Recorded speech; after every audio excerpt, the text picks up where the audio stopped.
का भी आज जवाब नहीं दिया। किस बात पर लगे रहे? बोला मनरेगा से हम क्या करेंगे, नई स्कीम से इससे हम वो कंप्यूटर ले आएंगे। मजदूर की मजदूरी का पैसा कंप्यूटर में कैसे खर्च कर दोगे? इससे हम मकानों में सौर ऊर्जा लगाएंगे, आंगनबाड़ी भवन बनाएंगे, जो हर घर नल में जल, ये योजना है, बोला ये भी उसी में डाल देंगे। अगर सारी स्कीमें जो गांव के विकास के लिए है नरेगा में डाल देंगे तो बताओ मजदूर को क्या देंगे? हमने बल्कि डिमांड करी थी 50-50 कच्चा 50 पक्का कर दो, उसका विरोध कर दिया। तो इसलिए हमारा आपसे एक निवेदन है कि पैसे की जो बात, तो इतना लंबा चौड़ा भाषण, गांव की गली पक्की करेंगे, गांव की गली में, बल्कि मैं आपको दिखाऊं हरियाणा में चिट्ठी है ज्वाइंट सेक्रेटरी ग्रामीण विकास मंत्रालय के हरियाणा के चीफ सेक्रेटरी के पास कि 10 ऐसी आइटम थी जो हरियाणा में बनती थी, सारी रोक दी। जैसे नहरों की सफाई, कच्चे रस्तों का काम, वाटर वर्क्स की सफाई, गलियों की सफाई, पंचायत भवन की सफाई, ये सारी की सारी स्कीमें रोक दी, कम कर दिए काम। अब ये कह रहे कि हम गांव का विकास करें, मतलब टोटल इनका जो आज जवाब था वो एक काल्पनिक था। उसमें गांव का विकास, मजदूर की भलाई नहीं हो सकती, इसलिए हम इनका विरोध कर रहे थे। अब मैं धन्यवाद जयप्रकाश जी। जैसे कि आपको मैंने बताया, आपने भी देखा जब शिवराज जी ने बिल को इंट्रोड्यूस किया पार्लियामेंट के अंदर, तो संसद में विपक्ष की तरफ से जवाब उनका जयप्रकाश जी, इंडिया गठबंधन की तरफ से जयप्रकाश जी ने दिया। लेकिन क्योंकि जयप्रकाश जी के सवालों का वो जवाब नहीं दे पाए, ना विपक्ष के सवालों का जवाब दे पाए, इसीलिए आज हमने पुरजोर विरोध किया। और केवल वो इसी से नहीं, आपने देखा वो वायु प्रदूषण के भी डिस्कशन से भाग गए और अड़जान कर दिया सदन। बड़े दुर्भाग्य है।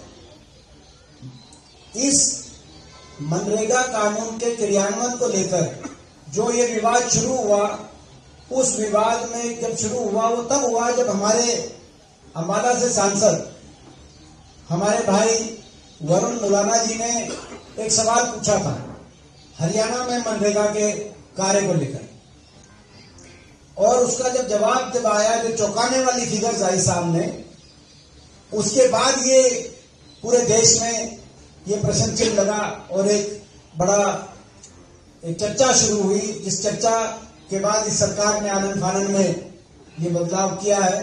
तो ये मैं अब आग्रह करूंगा कि वरुण जी से वो जो प्रश्न थे वरुण जी के, और सारे मामले को आपके सामने रखेंगे वरुण जी। धन्यवाद निवेदित जी। पहले तो मैं इस विधेयक पे कुछ बात रखना चाहूंगा कि ये जो विधेयक आया है रोजगार एवं आजीविका मिशन ग्रामीण, ये ग्राम और गरीब विरोधी ये विधेयक है, जो कानून बनने जा रहा है। ये ग्राम विरोधी भी है और गरीब विरोधी भी है, और इसी कारण से कांग्रेस पार्टी इसका विरोध कर रही है। महात्मा गांधी जी की सोच के ठीक विपरीत ये कानून बनने जा रहा है। वो ग्राम स्वराज की बात करते थे कि भारत देश की आत्मा गांव में बसती, और ये कानून उस आत्मा को मारने का प्रयास करेगा। अभी जैसे हमारे आदरणीय जयप्रकाश जी ने बात की, नाम है विकसित भारत गारंटी फॉर रोजगार एंड आजीविका मिशन ग्रामीण बिल 2025। एक ये नया आपने देखा, एक प्रवृत्ति सामने आ रही है कि जो विधेयकों के नाम है वो आधे अंग्रेजी में और आधे हिंदी में। जब मैंने एक और विधेयक पर बात रखी थी तो मैंने कहा था कि पूरा हिंदी में क्यों नहीं हो सकता, ये आधा अधूरा, जैसे हम बोलचाल की भाषा में बोलते हैं, कुछ शब्द अंग्रेजी के कुछ शब्द हिंदी के, उसी प्रकार से ये नई प्रवृत्ति सामने आ रही है कि जो हमारे विधेयकों के नाम हैं, जो आगे कानून बन जाएंगे, उनके नाम भी आधे अधूरे हैं। मैंने तो ये मांग करी थी कि पूरा हिंदी में क्यों नहीं हो सकता, पूरा हिंदी में क्यों नहीं हो सकता, आधा अंग्रेजी और आधा हिंदी में क्यों है, पूरा हिंदी में करिए। और बात रखी गई कि विकसित भारत बनाने के दृष्टिकोण से ये विधेयक को लाया गया। ये बात पहले भी रखी गई मेरे द्वारा भी कि विकसित भारत, कौन नहीं चाहता कि हमारा भारत देश विकसित बने, लेकिन विकसित भारत बनाने के लिए भाजपा की सरकार कर क्या रही है, क्या मानदंड है, क्या क्राइटेरिया है कि क्या क्या हमारे भारत देश में हो जाएगा जब हम ये मानेंगे कि हमारा देश विकसित बन गया है। ये अब तक क्लैरिफाई नहीं किया गया है। राष्ट्रपति अभिभाषण पर भी जब मुझे बोलने का मौका मिला तो मैंने तब भी ये बात रखी कि बताइए तो कि क्या क्या हो जाएगा जिसके बाद हम मानेंगे कि हमारा देश विकसित बन गया। सब चाहते हैं विकसित बने हमारा देश, लेकिन कोई मानदंड तो होंगे, या सिर्फ स्मार्ट सिटी की तरह बोर्ड लगाए जाएंगे पूरे देश में कि बन गया। आज तक कोई मानदंड नहीं बताया गया कि क्या होगा जिससे हमारा देश विकसित बनेगा। इसके अंदर जैसे अभी जयप्रकाश जी ने बताया कि पहले पूरे का पूरा जो वेतन था श्रमिकों का, पूरे का पूरा 100% केंद्र सरकार देती थी मनरेगा के अंतर्गत, 100%। और अब 60% केंद्र सरकार देगी और 40% राज्य सरकार को देना होगा। तो हमारा प्रश्न ये भी है, क्या राज्यों से जानकारी ली है, क्या उनसे सहमति ली है, क्या राज्य सरकारों से सहमति ली गई है कि ये 40% आप खर्चेंगे? किसी से कोई सहमति नहीं ली गई, थोप दिया गया है कि 40% आप खर्चोगे। ये फेडरल सिस्टम के खिलाफ है। बिना पूछे, बिना उनकी सहमति लिए ये किया जा रहा है। और आप सब जानते हैं किसी भी राज्य का वित्तीय प्रबंधन आज देख लीजिए, चाहे वो हरियाणा है चाहे कोई और प्रदेश है, कर्जा बढ़ता जा रहा है। अब ये पैसे कहां से आएंगे, कहां से लेके आएंगे? दूसरा था जी कि केंद्रीय प्रायोजित योजना से ये केंद्रीय नियंत्रित योजना बनने जा रही है। सेंट्रली स्पॉन्सर्ड स्कीम से सेंट्रली कंट्रोल्ड स्कीम। इसके अंदर ये लिखा गया सेक्शन 5(a) के अंदर कि राज्य सरकार केंद्र सरकार द्वारा अधिसूचित ग्रामीण क्षेत्रों में काम उपलब्ध कराएगी। केवल अधिसूचित ग्रामीण क्षेत्र, जबकि मनरेगा के अंदर पूरे देश के सभी ग्रामीण क्षेत्रों में मनरेगा लागू था। अब केवल और केवल अधिसूचना जिसकी करेगी केंद्र सरकार, पूरे ग्रामीण भारत में नहीं होगा, जिसके अंदर केंद्र सरकार अधिसूचित करेगी केवल और केवल उस इलाके के अंदर काम मिलेगा मजदूर। कितना बड़ा नुकसान होने जा रहा है। इसी प्रकार से आवंटन निर्धारित करेगी केंद्र सरकार। पहले कोई इस तरह का आवंटन निर्धारित नहीं किया जाता था, मांग आधारित कार्यक्रम था। अब केंद्र सरकार पहले ही साल में निर्धारित करेगी कि इस प्रदेश को इतने पैसे देंगे, इस प्रदेश को उतने पैसे देंगे। मांग आधारित नहीं रहेगा। तो जब केंद्र सरकार फैसला ही कर लेगी कि इतने ही पैसे देने हैं, तो जो भी काम बढ़ेगा वो पूरे का पूरा उसका भार भी राज्य सरकार पर पड़ेगा और उसके अंदर कोई भागीदारी नहीं होगी। पूरे का पूरा भार जो है वो राज्य सरकार पे पड़ेगा। तो ये जो बात आती है कि जी 125 दिन कर दिया 100 से, ये मात्र एक स्वांग है। ये सबसे नया जुमला आ गया है अब भारत देश के अंदर, सबसे नया जुमला। जुमलों की बहुत लंबी कड़ी आप भली भांति जानते हैं, लेकिन अब ये सबसे बड़ा जुमला, सबसे नया जुमला ये 125 दिन का है कि जब आप भारत सरकार नियंत्रित कर देगी भी इतने ही पैसे देंगे, उसमें हो सकता है मान लीजिए आप सबको 90 दिन का भी काम नहीं दे पाएंगे तो 125 दिन का काम कैसे होगा? और उस पूरे का पूरा खर्च अगर नहीं काम दे पाएंगे वो भी राज्य सरकार के ऊपर। भी राज्य सरकार से तो आपने पूछा ही नहीं कि आपके पास ये पैसे हैं देने के लिए कि नहीं, पूछा ही नहीं गया। कहां से देंगे? देने लायक स्थिति नहीं। और फिर जैसे बताया गया कि ब्लैकआउट पीरियड 60 दिन का, भी कटाई के समय, बुआई के समय ये कार्यक्रम नहीं चलेगा। होना तो ये चाहिए, जैसे जयप्रकाश जी ने भी कहा और जैसे सभी किसान साथी भी मांग करते हैं कि इसको तो कृषि क्षेत्र के साथ जोड़ा जाए कि जब ये समय होता है और इसको साथ में जोड़कर स्कीम को कि जो मजदूर हैं वो खेत में भी काम करें, उनको भी पैसा मिले, किसान को भी सहारा लगे और कृषि व्यवस्था जो है उसके अंदर सुधार हो। ऐसे ही जो जैसे बताया गया कि standing committee report on rural development 2024 उसी ने रिकमेंड किया था कि 150 दिन चलना चाहिए। 100 दिन की जगह 150 दिन की गारंटी मिलनी चाहिए। ये उसको भी 125 दिन में करते हैं, घटा रहे हैं, बढ़ा नहीं रहे, घटा रहे और अपनी जिम्मेदारी से पीछे हट रहे हैं, कहीं पीछे हट रहे हैं। इसी प्रकार से जैसे भी बात हुई कि मैंने हरियाणा के लिए मनरेगा स्कीम के लिए पूछा था कि कितने हमारे प्रदेश के अंदर जो है सक्रिय श्रमिक हैं और उनमें से कितने को 100 दिन का रोजगार दिया गया। तो जानकारी प्राप्त होती है कि 2024-25 के अंदर जो सक्रिय श्रमिक थे उनकी संख्या 8,06,422 थी और उनमें से जिन परिवारों की संख्या जिन्हें 100 दिन का रोजगार दिया गया वे केवल और केवल मात्र 2,191 हैं।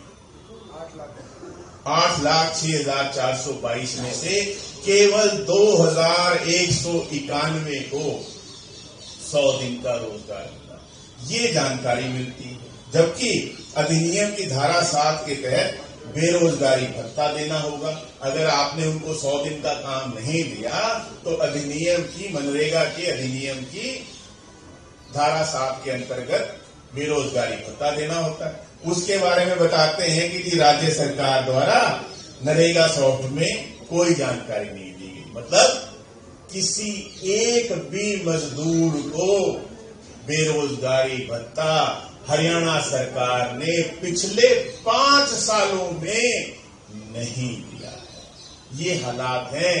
आप कहते हो कि इतना बढ़ जाएगा, इनके पास, हरियाणा सरकार के पास तो बेरोजगारी भत्ता तक देने के पैसे नहीं है। और ये गरीब मार नहीं है तो क्या है? जिस गरीब को अपने अधिकारों तक की जानकारी नहीं है, क्या सरकार का दायित्व नहीं बनता था उनको ये भत्ता देना? उन्होंने जरूरत नहीं समझी। और इसी प्रकार से हरियाणा का जो बजट था मनरेगा को लेके 2020-21 में 764 करोड़ था, जो 2024-25 में घटकर 590 करोड़ कर दिया गया। घटाया है बजट, बढ़ाया नहीं। ये इनकी सोच है। होना तो ये चाहिए था, जैसे अभी बात हुई, कांग्रेस पार्टी की भी ये सोच थी, जयप्रकाश जी ने भी यही बात रखी, हमारे श्री दीपेंद्र सिंह जी ने भी यही बात रखी, सतपाल ब्रह्मचारी जी ने भी यही बात रखी कि ये स्टैंडिंग कमेटी को जाना चाहिए। और जो कमियां, इस बिल की तो कोई आवश्यकता ही नहीं थी। जो मनरेगा कानून था उसके अंदर जो 20 साल से जो ये लागू था, जिसने ग्राम की शक्ल बदली, गांव की शक्ल बदली, गरीब को सहारा लगाया, उस कानून के अंदर जो त्रुटियां थी, जो 20 सालों के अंदर सामने आई, उनमें बदलाव की आवश्यकता है। लेकिन ये सरकार, साफ हो गया कि ये भाजपा की सरकार गरीब विरोधी भी है और ग्रामीण क्षेत्र के विरोधी है, किसान विरोधी है। और इसके लिए कांग्रेस पार्टी और हम सब, आप सबके माध्यम से पूरी लड़ाई लड़ेंगे। धन्यवाद। बहुत ही धन्यवाद। और तो ये आज का जो हमारा ये विषय, और इसमें जयप्रकाश जी ने और वरुण जी ने आपके बीच में विस्तार सारी बात रखी है, उसमें ज्यादा मैं कुछ और ऐड नहीं करूंगा। इतनी ऐड और करेंगे हम कि महात्मा गांधी जी का जो नाम इन्होंने इस स्कीम से हटाया है, ये इनकी कार्यशैली। जब से आए हैं केवल ये नामकरण की राजनीति कर रहे हैं। कांग्रेस के समय चल रही सारी योजनाओं के नाम इन्होंने बदल दिए। इंदिरा आवास योजना का नाम प्रधानमंत्री जी ने स्वयं अपने नाम से रख दिया, केंद्रीय विद्यालयों का नाम पीएमसी रख दिया, जवाहरलाल अर्बन रिन्यूएबल मिशन का नाम अटल बिहारी वाजपेयी जी के नाम से अमृत योजना रख दिया, और अब महात्मा गांधी जी का भी नाम इन्होंने इस स्कीम से हटाने का कार्य किया है। अगर कोई नया नाम लाना है, पहले तो ये राम जी के नाम से भी नाम नहीं रखा इन्होंने अच्छे से। राम जी के नाम से तो पूरा रखो, मर्यादा पुरुषोत्तम भगवान राम, ये भी जी राम जी, ये क्या है। और दूसरा, ये अगर भगवान राम के नाम से कोई परियोजना लेके आए, स्वागत है, लेकिन कोई अपनी नई परियोजना बनाए। ये तो चलती परियोजना का बजट घटाओ, योजना को समाप्त करने की साजिश करो, गांधी जी का नाम उससे हटाओ। ये तो कैसे इसको ठीक ठहराया जाएगा। तो हम लड़ाई लड़ेंगे। जो सारी बातें विस्तार से वरुण जी ने और जयप्रकाश जी ने रखी हैं, उन बातों को लेकर इस स्कीम को खत्म नहीं होने देंगे। यूपीए सरकार की एक बहुत बड़ी ये स्कीम थी, योजना, जिसके पूरी दुनिया के अंदर इस योजना की प्रशंसा की गई, आपको पता है। और बाद कई प्रदेशों में कई देशों ने इस तरह की स्कीम्स अपने अपने देश में उसके बाद लाने का कार्य किया। ये ऐसी योजना है। अब इस योजना में 8 लाख परिवारों में से पंजीकृत हरियाणा में मात्र 2100, यहां से ये विवाद शुरू हुआ था। अब बधाई देते हैं कि वरुण जी ने ये प्रश्न पूछकर सरकार को एक्सपोज किया, यहां से चर्चा शुरू हुई पूरे देश में। और हम धन्यवाद करते हैं इंडिया गठबंधन के सभी तमाम घटक दलों का और कांग्रेस के नेतृत्व का कि जिन्होंने हरियाणा से हमारे आदरणीय जयप्रकाश जी को चयनित किया कि जवाब दिया जाए शिवराज जी चौहान का पूरे देश के विपक्ष की तरफ से देश की संसद में इस विषय को लेकर, क्योंकि यहां से विवाद शुरू हुआ और यहीं से। तो अभी आज हमने पुरजोर उनके जवाब को नकारा। कोई जवाब ही नहीं था, जैसे जयप्रकाश जी ने कहा, जवाब में हमारे प्रश्नों का उत्तर ही नहीं दिया उन्होंने। तो हमने जवाब को नकार दिया उनके पूरी तरीके से, और हम इसका विरोध करेंगे। संसद में तो आपने देख ही लिया, संसद से लेकर सड़क तक, सड़क पर भी जाके हम मजदूरों के हकों को इस पूंजीपति और धनाढ़ सेठों द्वारा चलाई जा रही सरकार द्वारा मजदूरों के हकों को कुचलने नहीं दिया जाएगा। तो हम लड़ाई लड़ेंगे। ये हमारा आज का आपके माध्यम से प्रदेश के मजदूरों के लिए, किसानों के लिए संदेश है कि ये वो घबराए ना। हम मजबूत विपक्ष की तरह, चट्टान की तरह उनके साथ खड़े हैं। जो लड़ाई लड़नी पड़ेगी लड़ेंगे, लेकिन यूं हक उनके नहीं। सरकार अगर हक मारेगी तो हम ऐसे नहीं मारने देंगे। तो ये आज हम आप संदेश देना चाहते हैं। बाकी कोई प्रश्न हो तो आप प्रश्न पूछ सकते। सर, इसके अलावा है, आप लोगों ने संसद भवन में प्रोटेस्ट भी किया था पोल्यूशन को लेकर। केंद्रीय पर्यावरण मंत्री भूपेंद्र यादव ये कह रहे हैं कि आप लोग वैल में प्रदर्शन करते हैं, चेयर पे रहते हैं, इसके कारण जो है डिबेट नहीं हो पाई। सर क्या कहेंगे? वो डिबेट चाहते ही नहीं थे वायु प्रदूषण पे, इसीलिए पहले तो डिबेट कभी रखवाई नहीं सरकार ने। और अंतिम क्षण में, अंतिम दिन ये डिबेट रखवाई गई। आपको पता है कल प्राइवेट मेंबर बिल है, कल कोई बिजनेस तो ऐसा है नहीं, केवल क्वेश्चन आवर के बाद प्राइवेट मेंबर बिल। तो आज ही डिस्कशन का आखिरी दिन था और हमने इनका जैसे विरोध किया, सरकार ने एडजर्न कर दिया। अगर सरकार चाहती तो आज पूरे दिन के एडजर्नमेंट की बजाय ये डिस्कशन रखवाते, लेकिन सरकार ने पूरे दिन के लिए एडजर्न किया। सरकार भाग गई। वायु प्रदूषण पे दुर्भाग्य की बात है कि सरकार ने कोई डिस्कशन नहीं कराया पूरे सेशन में। दिल्ली की जनता, हरियाणा की जनता, एनसीआर की जनता त्रस्त है, एक चिल्ला रही है, और ये संसद के अंदर बीजेपी चिल्ला रहे हैं। लोगों की समस्याओं से इनका कोई सरोकार नहीं है। सवाल हम पूछना चाहते हैं कि हम देश के लोगों की समस्याओं को लेकर अगर देश की संसद में ना जाएं तो क्या हम अमेरिका के सेनेट में जाएं? यहां की समस्या तो यहीं पर लेके जाएंगे। हमने मांग करी थी, लेकिन उन्होंने उस मांग को स्वीकार नहीं किया। आज देशवासी इसलिए इनसे नाराज हैं।